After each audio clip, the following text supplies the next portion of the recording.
This episode is sponsored by Smart Travel, a new podcast from NerdWallet.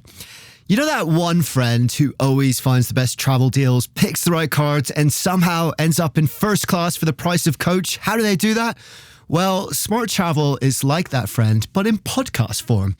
They cover all things travel finance, like which travel cards earn their keep and which are just heavy, shiny metal, and planning group trips that won't ruin your budget or your friendships. So travel smarter and spend less. That's the key with help from NerdWallet. Follow Smart Travel wherever you get your podcasts. Armchair Explorer is a part of the Voyescape podcast network. Check out all of their shows from around the world at voyescape.com.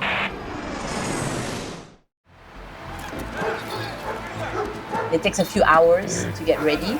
So the dogs are running around, the women are packing up, the men are putting the reindeer in place in a queue with a sleigh attached to it. And then basically before you know it, we're like, okay, everybody on, let's go. Hi guys, welcome to the Armchair Explorer, where the world's greatest adventurers tell their best story from the road. My name's Aaron Miller, I'm a travel writer, and I'm so excited to have Christine Amour-Levar on the show today because she has a really beautiful story for us about one of the most remote indigenous communities in the world. It's a glimpse into a world most of us will never see. Plus, there's reindeers, and if you're listening as this episode first comes out, it's the holiday season, so that is very, very apt. I think you're going to like this one. Are you ready? Let's go.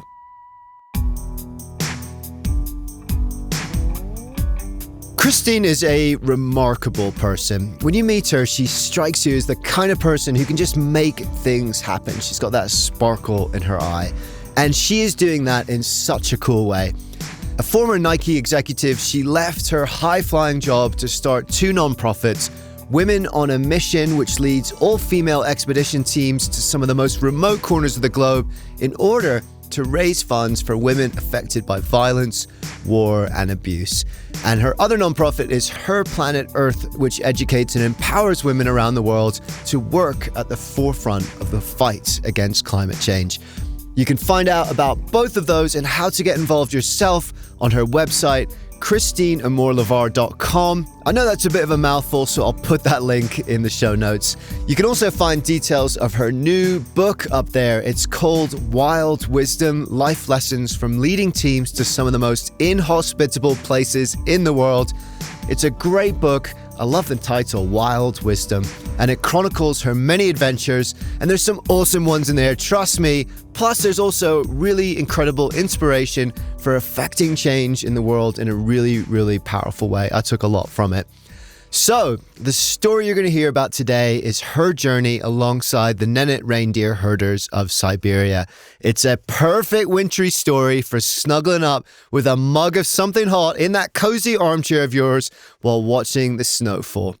But before we get going, please remember to connect with us on social media. We're on Instagram and Facebook at Armchair Explorer Podcast. You can also sign up for the newsletter at armchair-explorer.com. Lots of cool stuff in there.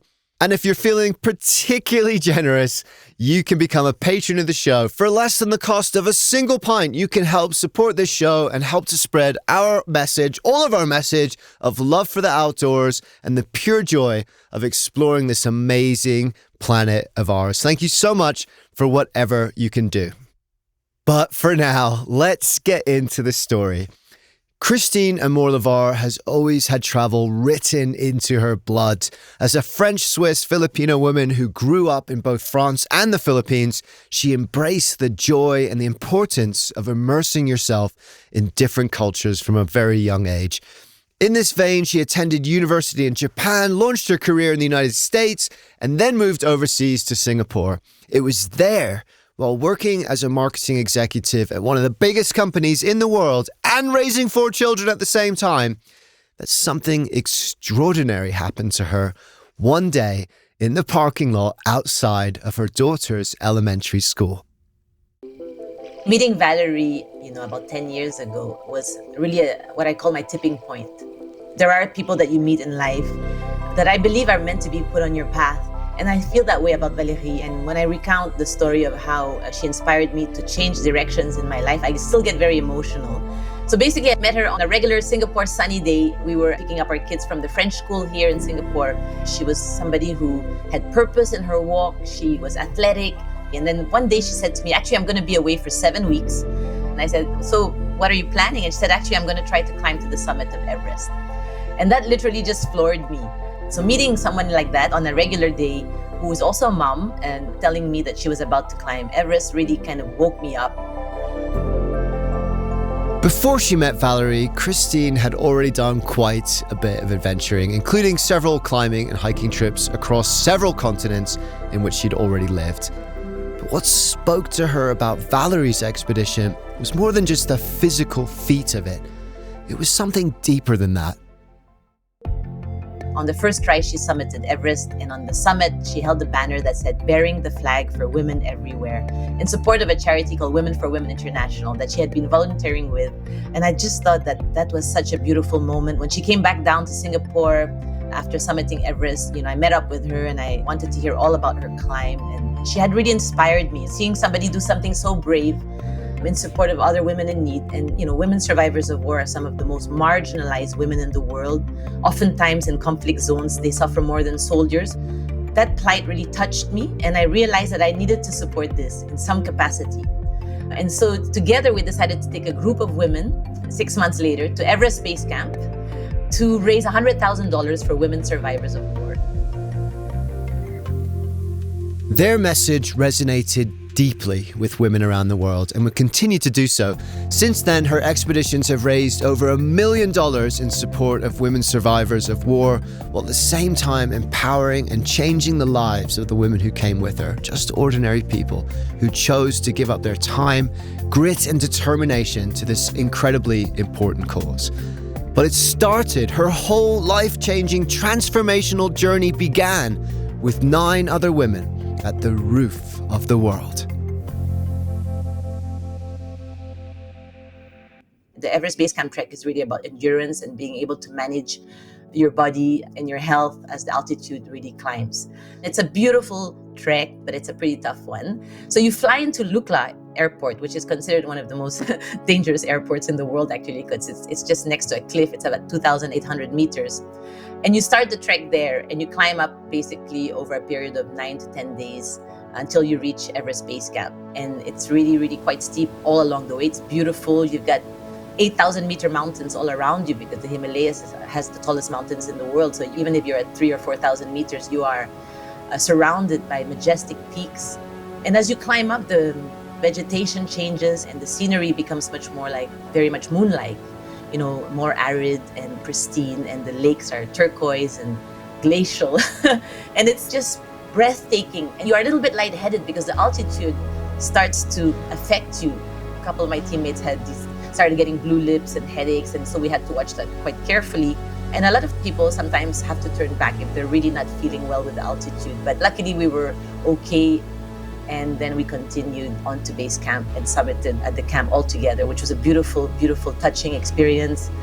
We were pretty exhausted. We were emotional. It was windy and cold. It was almost minus 15 degrees, I think, during the day. And we were able to sleep at base camp, which is quite a unique opportunity because most people are not really allowed to sleep at base camp unless you're summiting Everest.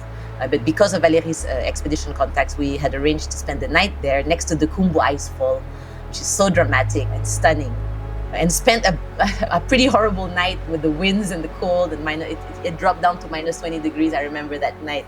But we were just so happy. We were exhausted and happy, and then we started planning our descent. So lots of emotion, and a huge sense of achievement because I had never done something like that. You can't compare the Himalayas to any place in the world. There is something that draws you, and your soul is partly left behind, I have to say. There's no other place that I've ever experienced like it. So the experience was honestly transformational. We walked with more pride coming down. That sisterhood, that sense of achievement that we had gone through this experience together for such a worthy cause, is something I'll never forget. Because I also want my teammates to grow and transform, because they become agents of change themselves. And that's where the ripple effect continues as well. It's not just for the funds that we raise for our charity partners. It's also the women that come along with me on the journey who become sisters for life and who are then creating that positivity in their own families and their own communities. With Christine's marketing and PR background, she was able to spread the word quickly about women on a mission, and soon she was receiving calls. When's the next trip? How do I sign up? She jumped into her newfound role as an expedition leader, arranging unique and unforgettable treks for groups of women, always with a purpose to raise funds and connect with the planet and with others that she met on her trips. And she had a lot of fun doing it too. After freezing ourselves so much in Everest Base Camp, definitely the next one was a desert. So we looked at Jordan and we went rock climbing in the Wadi Rum desert of Jordan. We were 14 women.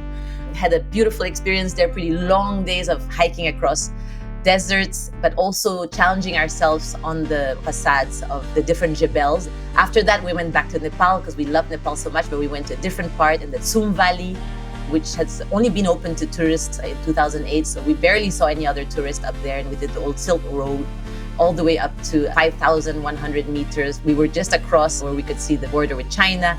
And then after that, honestly, there were so many other amazing experiences because in parallel, I set up my second NGO, Her Planet Earth. So started looking at expeditions that had more of an environmental focus. So organized trips in sailing across islands in the Philippines, understanding what some women farmers were going through in local islands, facing the depletion of fish because of dynamite fishing in certain parts. We went to Antarctica and climbed new peaks that had never been climbed by anyone before. Went biking across Greenland during winter, across 200 kilometers using fat bikes, the Arctic Circle Trail. And that is one I will never do again because it was so hard. I'm surprised none of us broke a bone with the amount of whiteouts we experienced from the bikes falling in the snow and down slopes and all sorts of situations. And another one that was very tough was the one in Ethiopia that we did in the Danakil Depression, which is the hottest place on Earth, 150 meters below sea level with sulfuric acid pools and temperatures reaching up to 50 degrees Celsius. And we had the crazy idea of taking bikes there, which nobody had done. Basically like opening an oven and trying to bike in that heat. So some of those ideas, I have to say, maybe we're not the smartest ones, but we definitely know how to challenge ourselves. And we're always looking at creative ways to up the challenge, if you will, because we are raising money for charity. And understandably, after several trips hiking, biking, and climbing in some of the hottest places on Earth, Christine decided to veer in the opposite direction. That's how, in 2015, she found herself heading to a place synonymous with cold itself, a place that literally translates to the end of the Earth. She was heading to the Yamal Peninsula. So the Nenets are one of the oldest remaining indigenous people who herd reindeers, and they're in the Arctic Circle region in the Yamal Peninsula, which is a part of northern Siberia. And they are traditional reindeer herders, so they travel with their herds of about 10,000 reindeer, and as the winter sets in, they migrate slightly south of a river called the Ob River to allow their reindeers to find more food. And so as they go south, they're hoping to help their reindeers find a type of grass that they eat, slightly more abundant when you go to a bit warmer regions. But a bit warmer region is really an understatement because, it's just maybe by a few degrees, but it does matter when you're herding so many reindeers and they need to feed themselves, through the day. And, there are people that don't have much with them, so they travel with their reindeer, with their sleighs. They are wearing reindeer fur. They don't have many possessions. They also eat frozen fish that they are able to fish from making holes in different parts as they travel around rivers or lakes. So they really depend so much on their reindeer being healthy to provide shelter, warmth, and food, of course. It's not an easy life. They really are at the mercy of the climate, and the climate is very harsh in Siberia. Christine had learned of the Nenet reindeer herders while doing research for another expedition. And while the tribe had hosted small groups of adventurers before, nobody had ever been crazy enough to accompany them on their winter migration.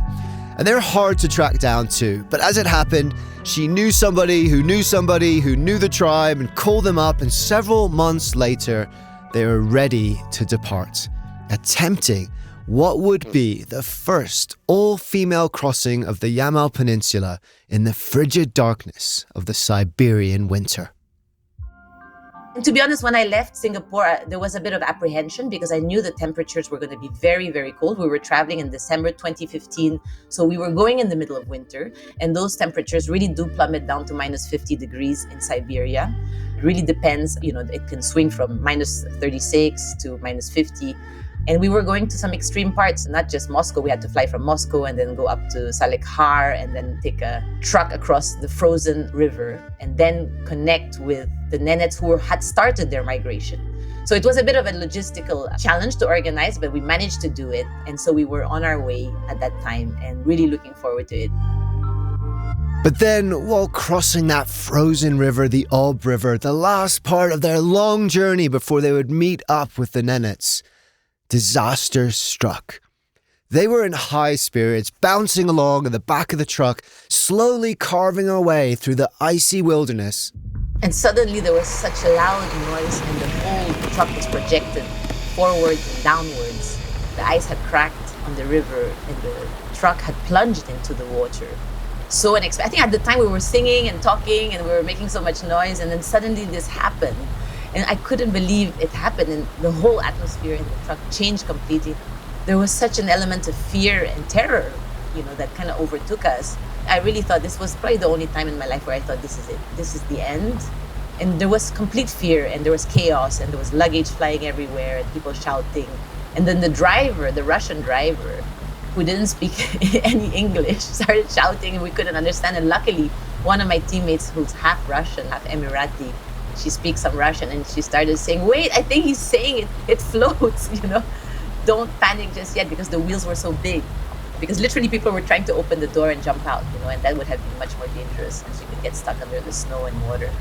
But yeah, it was a chaotic moment, and I tell you, I learned so much about how a team reacts when they feel an imminent danger. They were able to climb safely out of the truck via a rear window. It was a close call. But even once they were safely on solid ice, they weren't out of danger yet. Hours ticked by. The sun had started sinking behind the white horizon. The temperature was plummeting, and they had no idea when or how they might be rescued. And then suddenly, a large truck rumbled towards them, and a group of 10 friendly, red-nosed and bushy-bearded Moldovan oilmen got out, more than a little surprised to find a group of women stranded in the middle of nowhere. They anchored the truck to their own, pulled it out of the icy waters, busted out the vodka for a few celebratory shots, and then set off on their way, leaving Christine and her team to continue their journey to meet up with the Nenets. After this truck ride across the frozen river, late at night, so we arrived, it was quite dark, we couldn't see. It's a small town that's not far from where the Nenets actually migrate from. And we knew that we were going to meet them the next day, so we were so excited, but we were exhausted as well. Our local guide had arranged for us to wear Nenet clothing because the Nenets had insisted that we dress that way and none of that, modern expedition stuff that they said you have to wear what we're wearing to be safe. We were wearing reindeer hides and the fur was inside. And it had mittens attached to them so you wouldn't lose them, little mittens also with the reindeer fur, and then thigh-high reindeer boots. So they're the warmest things you can wear. So the Nenet men came to pick us up in their snowmobiles, and they brought some box sleighs with them, which was where we were going to load up our luggage and ourselves into. They were dressed in all their Nenet regalia, which is quite impressive. They're tall men, they look Eurasian a bit. They've got an incredible mix of kind of Caucasian and Asian. Some of them have blue eyes that are almond-shaped, but they're all very strong and tall. They're reindeer herders. They're tough guys, So they drove us, and it was a crazy ride, in that kind of temperature. I think it was minus 25 that morning, and with the windshield factors being bobbed around into the box sleighs. And then we arrived at the tribe, and here they were. It's such a beautiful setting, all white, amazing chums, all around in a circle, if you will. The tribe came out to see us. The women, the children were all staring at us. Who are these people? They had heard we had visitors. And then we were assigned to stay with different families. When viewed from afar, the Nenet camp vaguely resembles a semicircle of slumbering brown and white giants huddled together against the icy wind and snow.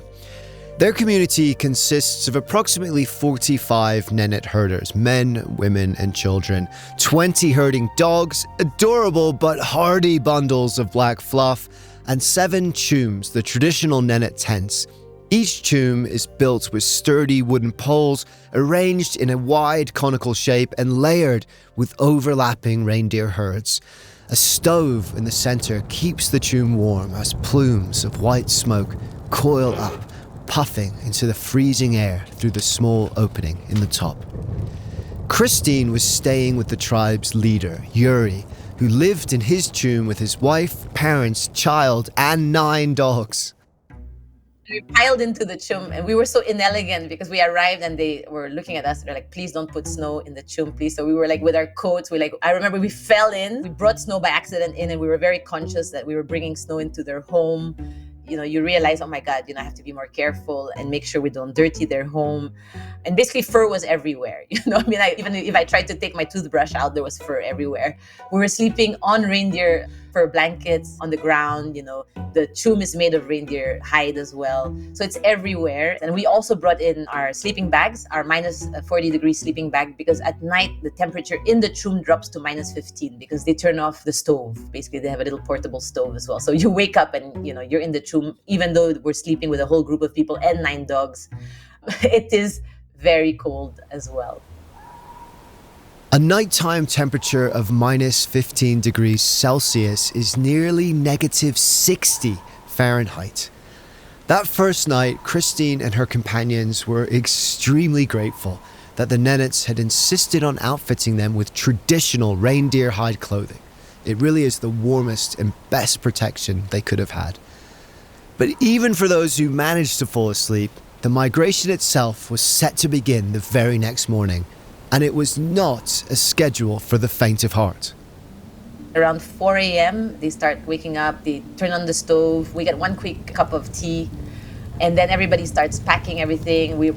Because we didn't really exactly know how to help them, we just tried to get out of the way, pack our bags, put our clothes on, and basically step out of the tent with our bags, and then we kind of watch them as they start, dismantling their tent. Then the men go out and get, from the 10,000 reindeer, they have special transport reindeers, which are reindeers that are more tame, that they have hand-fed as babies growing up. So they go on their snowmobile and they go towards the herd, which is generally a little bit further from the camp.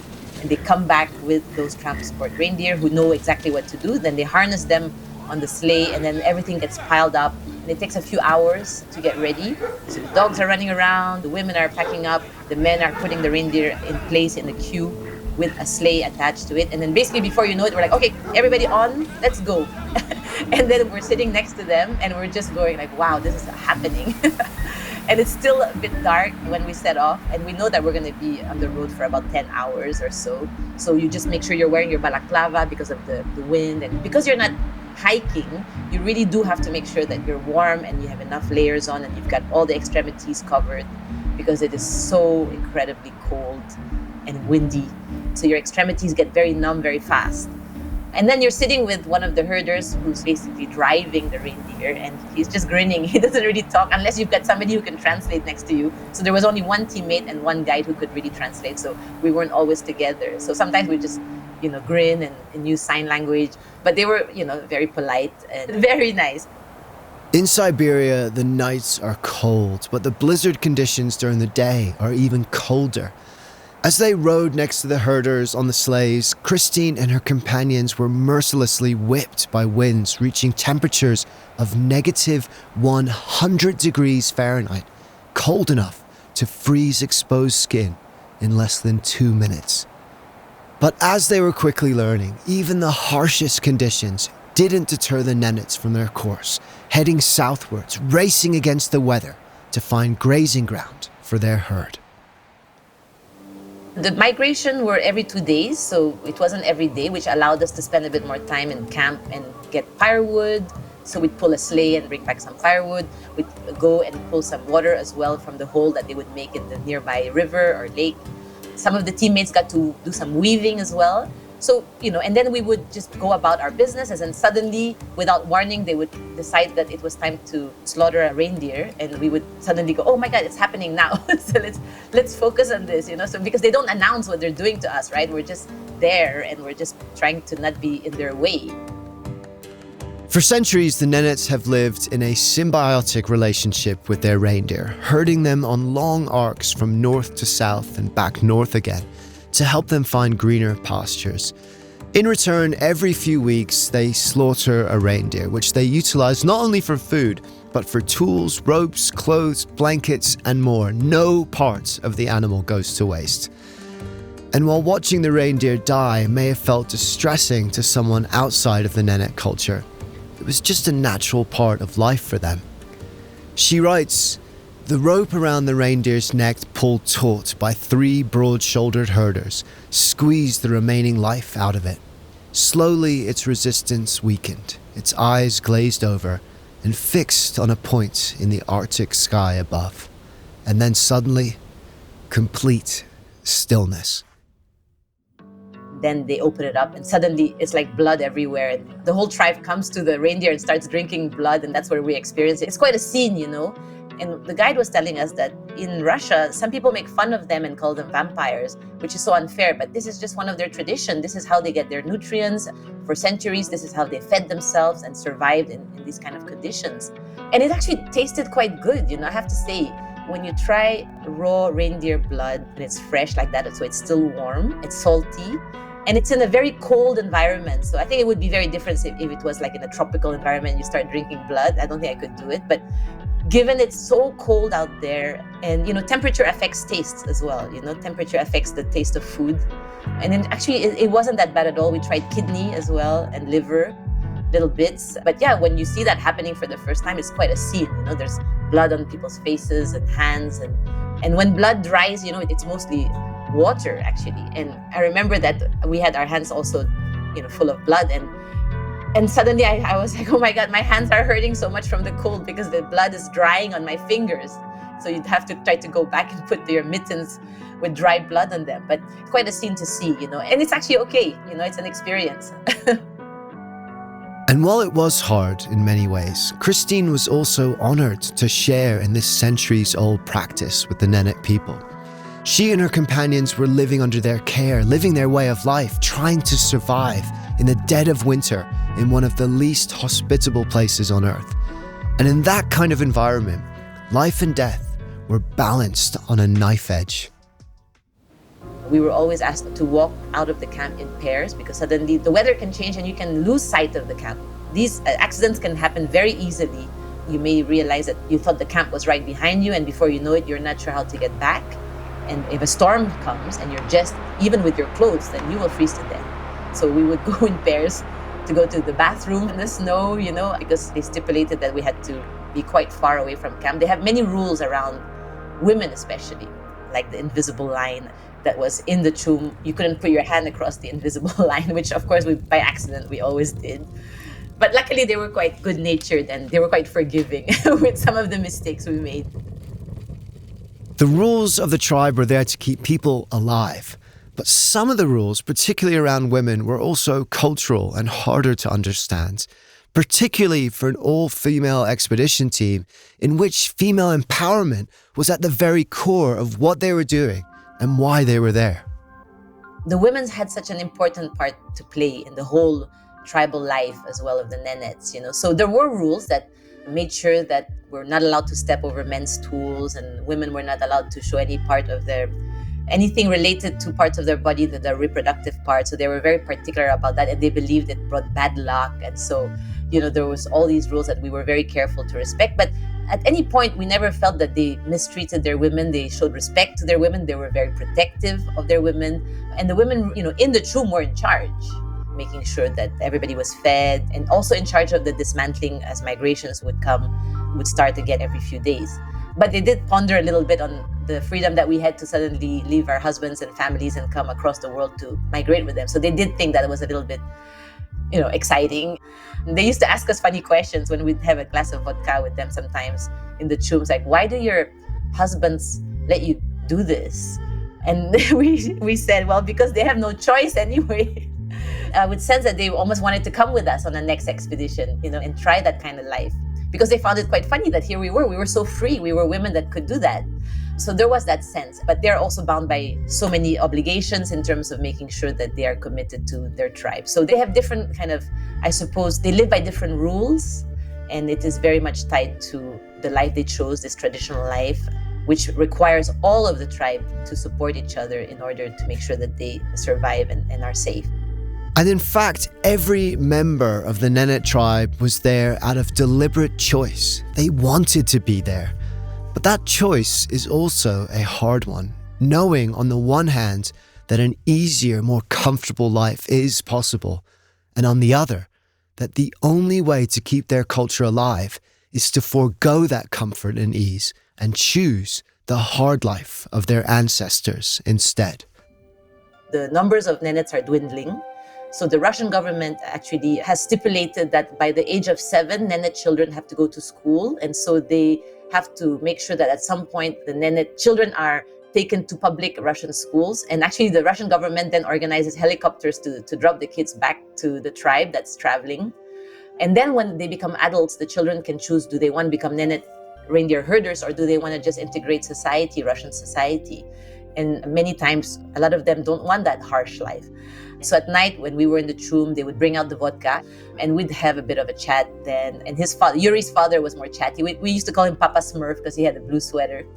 And he was really friendly. Again, so telling us a little bit about some of their struggles. And they did say, the life they have chosen is tough. It's not the life for everyone because actually the sisters of Papa Smurf, one night they came on a whole bunch of snowmobiles to come and visit him. And so he had 5 sisters. So we had such a fun night in the tomb because his sisters came and they all said, we're not living this life. We don't want this. We want the comfort of the city. We want the hot running water. And they were kind of laughing a little bit at the fact that their brother had chosen this life. But that's why Yuri was the leader. And the longer Christine stayed with him and got to know him, the more she came to feel that he embodied the kind of strength and community and mutual care that has enabled the Nenet people to survive for centuries. Watching Yuri in action, she writes, crystallized for me that tribal leadership is not simply an act or a series of acts or directing a process or playing a role. Tribal leadership is the embodiment of a culture, of traditions, of learned patterns of thoughts and behaviors, values and beliefs. And gradually, as the days of the migration rolled on, Christine and her team fell into step with the Nenet people, growing accustomed to the herding pace of life. She writes, as the days went by, I learned to appreciate the tranquility of the boundless empty spaces, while the deafening silence of the frozen tundra kept me suspended in time. The dramatic sunrises and sunsets were unforgettable, even if I confused the two, given the days were so short. But even savoring the moment couldn't stop the time from passing. And several days later, their trip was finally coming to an end. By the 7th day, obviously, traveling with them, we had not showered. I had hair that was stuck to my skull. And yet, we had gotten into a rhythm. We had helped them. We knew our chores. We felt that we were actually contributing a little bit to their life by being more efficient, trying to do the daily chores, like getting some wood and water. And we were joking with some of the women in particular and chatting more with them and exchanging ideas and stories. When we finally left the tribe, there were some tears, actually. They were so lovely. We took a group shot with all the children. So it was quite an emotional departure. But when we finally got back to our first stop, Yarsale, the small village, we ended up piling into an inn and there was like one shower for I think 12 of us. And we had to draw, strings to see who could take the first shower. So that was quite funny, actually. But we were, on a high, obviously, from this experience, mind-blowing experience in so many ways, with so many stories to tell. Of course, happy to start the journey back, but absolutely unforgettable memories. I think we came back different, a new appreciation for the life that they had, but also the life we are able to live and the comforts we have. And of course, looking forward to getting back to our families. Every time my teammates and I come back from these expeditions, we are always so happy to be home. We're happier people. We appreciate little things like, showers that actually work. And not having to trek 200 meters to go to the bathroom.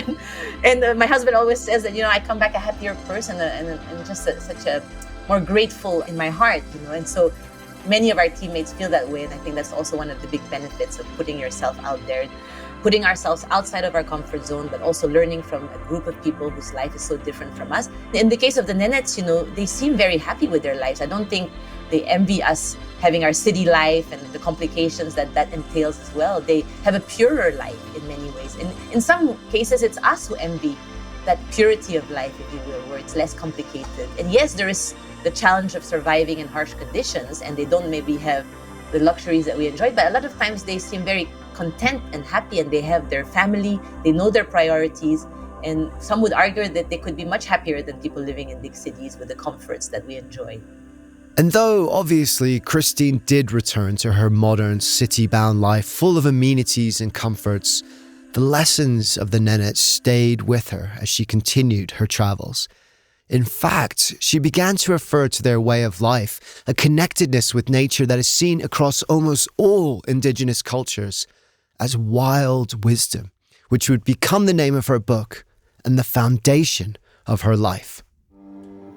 Wild wisdom is the kind of leadership that I've found through these experiences, and it's tied to what you learn from spending time in the natural world and understanding how indigenous people operate and how nature also impacts you.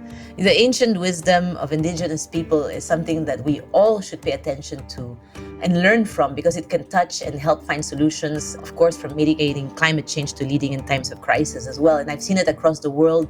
And, to be fair, I've only scratched the surface of that knowledge by my trips there. And I have been privileged to meet many indigenous people, not just the Nenets, but even the Kazakh eagle hunters in Mongolia, the Afar in Ethiopia, the Inuit in Greenland. And they have a special relationship with nature that comes from a place of, of complete respect, a deep respect. They don't look at a mountain as something to conquer.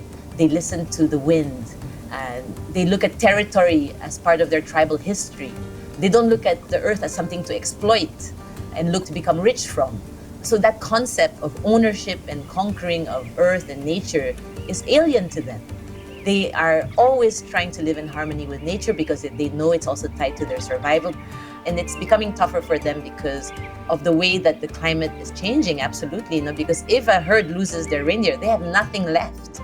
As the temperatures warm and there are changes that are unpredictable in the climate, what happens also is that suddenly the temperature might become warmer, as it is happening more and more, and so the snow will melt, and then suddenly it will switch again and become colder, and then all the melted snow will turn to ice and freeze access to any food. And as a result, thousands of reindeers can die of starvation, because if they don't feed themselves a certain amount of food every day, they actually starve, and you can't find any food for them. And so that decimates a tribe, and they have no choice but to look for jobs in the city after that, because they have no herding to do anymore. So their livelihood has become more and more exposed and precarious because of the unpredictable patterns that is affecting the weather all over the world at the moment, with swings and because of the climate changing so violently. But it is a life that's close to nature, and you could see that they also enjoy it. They're at one with nature. It's so beautiful. It's absolutely stunning. There's emptiness and quietness. There's no noise pollution, and they are doing something that their ancestors have done. So there must be beauty as well in continuing that tradition. And I do feel that many of them took pride in that.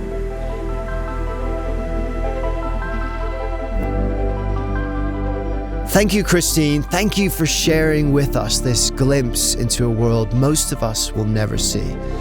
And it's so special to hear about it from someone who has, at least for a short while, lived it with them and brought home these stories of endurance, strength, community, and fragility in a changing and sadly, slowly disappearing world.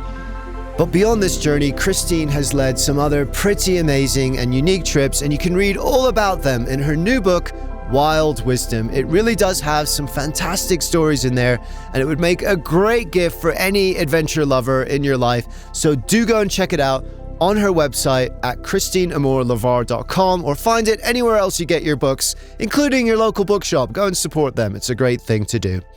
If you want to get involved with her non-profits, you can do so by going to womenmission.com. That's for Women on a Mission, of course, and herplanetearth.com. You can even sign up for one of her expeditions if you're feeling inspired. Why not? Both organizations have some fantastic trips coming up, including a never-before-done trek across the Namib Desert in Namibia, which sounds particularly awesome. Namibia is somewhere I have always wanted to visit. Also, just a quick reminder to check out that new show of mine, Hidden Trails of Oregon. It's a 3-part series, totally immersive, recorded on location in surround sound with a ton of crazy adventures. The link is in the show notes, so go there right now, subscribe to the show, and check it out the next time you're looking for some adventure and escape. So thank you so much for listening, guys, and don't forget to share this show with your friends. Connect with us on Instagram and Facebook at Armchair Explorer Podcast, and if you can, become a patron of the show to help us to continue to bring these stories to you and to spread this message, our message of love for the outdoors, living life to the full, and the pure joy of exploring this amazing planet of ours. So until next time, keep pushing yourself to leave your comfort zone, keep your heart open to new experiences, and keep looking for that wild wisdom. Because the more we look for wonder in the world, the more the wonder of the world becomes a part of who we are. Dare to be truly alive. This episode was produced by Armchair Productions. Find our other shows at armchair-productions.com. Jenny Allison co-produced the show with me, and Charles Tyree did the audio editing and sound design. I'm Aaron Miller. Thanks for listening. I'll see you next time. Quick question. Do you want travel tips from people who have actually been there? Our show is co-hosted by Tim Johnson, an award-winning travel journalist who's been to more than 145 countries around the world. And I'm David Brody, the other co-host who's been travel podcasting for 20 years while traveling to 50-plus countries around the world. In about 10 or 20 minutes per show, we break down a destination with the kind of insight you usually only get from long guidebooks or hours of research. So if you want expert advice, zero fluff, and travel inspiration that you can actually use, search for Travel in 10 wherever you listen to podcasts, or you can also find us at voyescape.com. Hi, I'm Pauline Fromer, host of the Fromers Travel Podcast. We post new episodes weekly, detailing the kinds of money-saving tips and cultural insights that will make your trips richer without making you significantly poorer. We do so by interviewing real travel experts like TV host Samantha Brown, Fromers authors from around the globe, and such public figures as Free Solo's Alex Honnold. It's a fun travel party. I hope you can join us.